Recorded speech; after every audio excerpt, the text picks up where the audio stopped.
Third സെമ്മിൽ ഫുള്ളും സപ്ലി ആയി. അപ്പം ഇവൻ വന്ന് കരച്ചിലായി, അമ്മ എനിക്ക് പഠിക്കാൻ പറ്റണില്ല, ഒന്നാമത് ഇംഗ്ലീഷാണ് കംപ്ലീറ്റ്, അപ്പോൾ അതിൻ്റെ ബുദ്ധിമുട്ട് അങ്ങനെയൊക്കെ ആയിട്ട്. അപ്പോൾ ഞാൻ പിറ്റേ ദിവസം തന്നെ രാവിലെ എൻ്റെ ഭർത്താവിനോട് പറഞ്ഞു, നമുക്ക് കൃപാസനത്തേക്ക് പോകണം, പോയിട്ട് ഉടമ്പടി എടുക്കണമെന്ന്. അങ്ങനെ കൃപാസനം വന്ന് ഞങ്ങൾ ഉടമ്പടി എടുത്തു പോയി.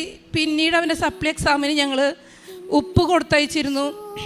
അപ്പോൾ അവൻ കയറുമ്പോൾ തന്നെ ആ പഠിക്കൽ ചവിട്ടാത്തോടത്ത് തരി ഉപ്പിടും, പിന്നെ ഡെസ്കുമ്പോൾ തരി വെതറും, അങ്ങനെയാണ് ക്വസ്റ്റ്യൻ പേപ്പർ വയ്ക്കുക. അങ്ങനെ പരീക്ഷ ചെയ്ത് ഞാൻ തൈലം തൊട്ട് കൊടുക്കും, വിശ്വാസപ്രമാണം ചെല്ലാൻ പറയും ഉപ്പ് വിതറുമ്പോൾ. അപ്പോൾ അത് കൃത്യമായിട്ട് ചെയ്തു. പക്ഷേ പരീക്ഷയ്ക്ക് ഭയങ്കര ടഫായിരുന്നു എന്നും ഒന്ന് പറയും. ഞാൻ പറഞ്ഞു, മാതാവിന് കൊടുത്തിട്ടുള്ള, നീ പേടിക്കണ്ട. അപ്പോൾ ഞാൻ ഇതിൽ ഉടമ്പടിയിൽ ഫസ്റ്റ് എന്നെ വെച്ചിട്ടുള്ളത് ഇവൻ്റെ കാര്യമാണ്. അപ്പോൾ മാതാവ്, എനിക്കൊരു പ്രതീക്ഷയുണ്ട്, എനിക്ക് മാതാവ് നടത്തി തരുന്നുള്ളത്. അങ്ങനെ ഇരിക്കുമ്പോഴാണ് ഇവൻ്റെ റിസൾട്ട് വന്നത്. ഇവൻ എല്ലാതും ക്ലിയർ ചെയ്തു, ആ ഫുള്ള് സെമ്മും ക്ലിയർ ചെയ്തു. പിന്നത്തെ ഒരു സപ്ലിക്ക് ഉണ്ടായിട്ടില്ല. പിന്നെ 4ാമത്തെ സെം എഴുതി, അത് പാസ്സായി. 5ാമത്തെ സെം പാസ്സായി.